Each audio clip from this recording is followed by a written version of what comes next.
Penguin Random House Audio presents Snowy Day and Other Stories by Lee Chang-dong, translated by Yusuf Chang and Heinz Insu Fenkel.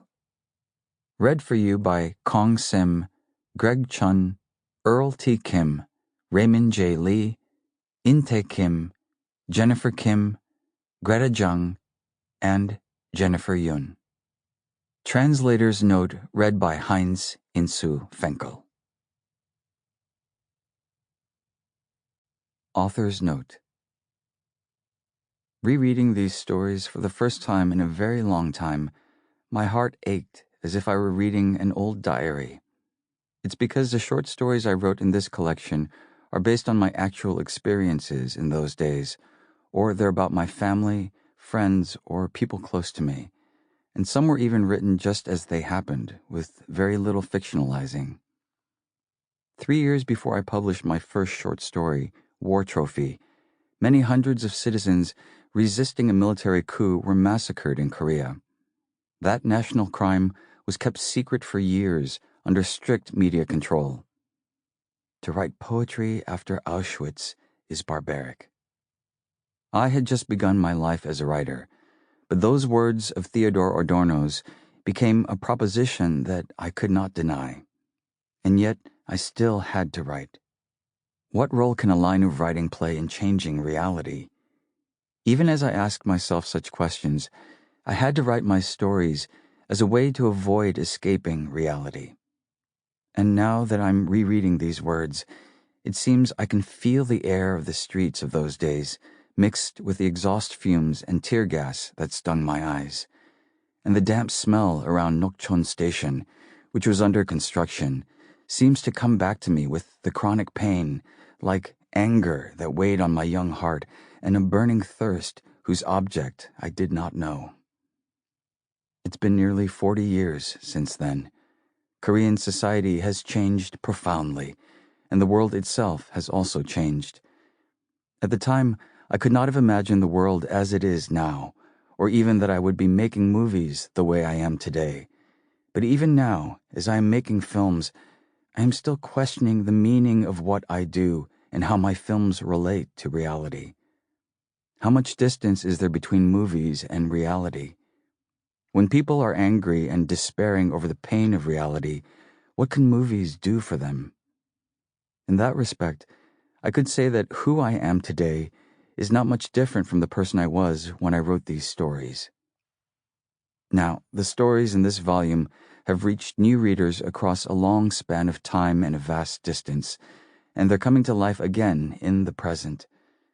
I am truly grateful to everyone who created such an opportunity. First of all, I would like to thank John Burnham Schwartz and Helen Runer of Penguin Random House.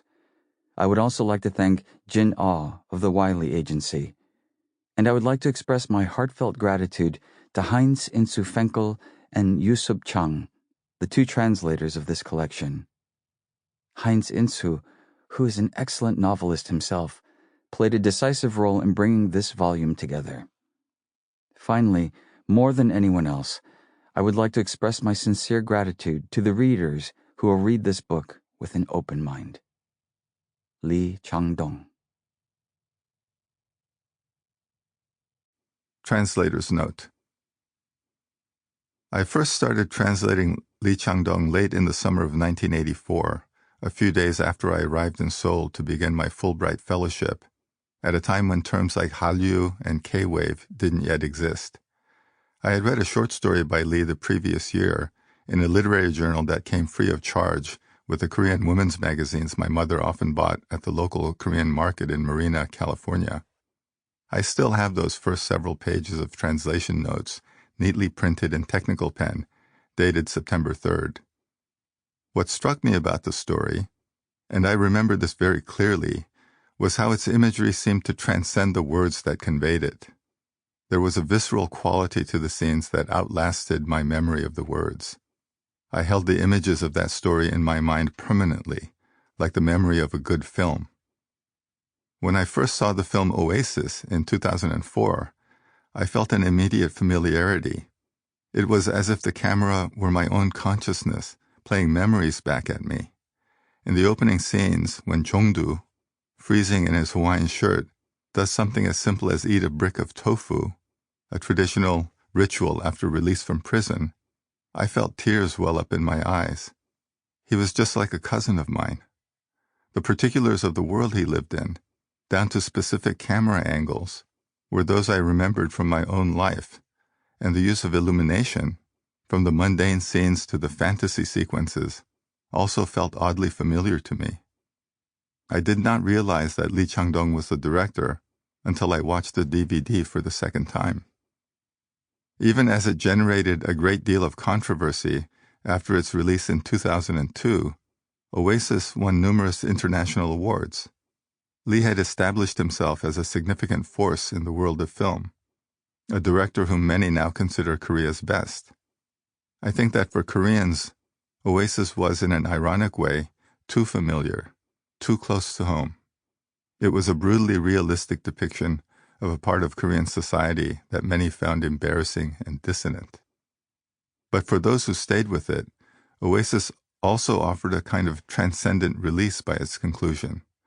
This was not only due to the power of its characterizations and the underlying moral consciousness.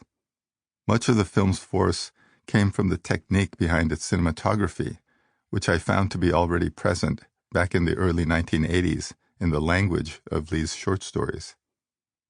Recently, I dug up my old translation notes and the original text once again. The magazine itself was badly yellowed, the cheap paper having decomposed and gone brittle in the intervening 40 years.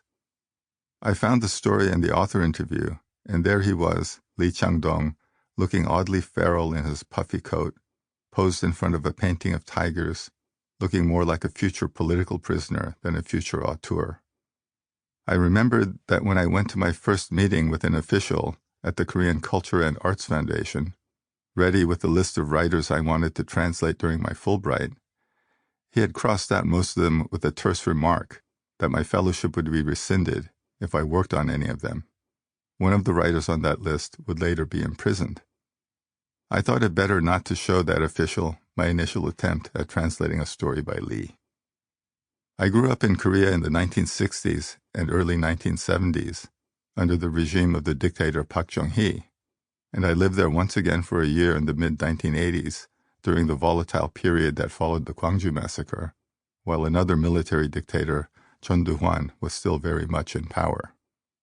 Now, as a professor who teaches both literature and creative writing, I find myself having to remind my students that in many places literary writing is still an endeavor with potentially life-threatening consequences.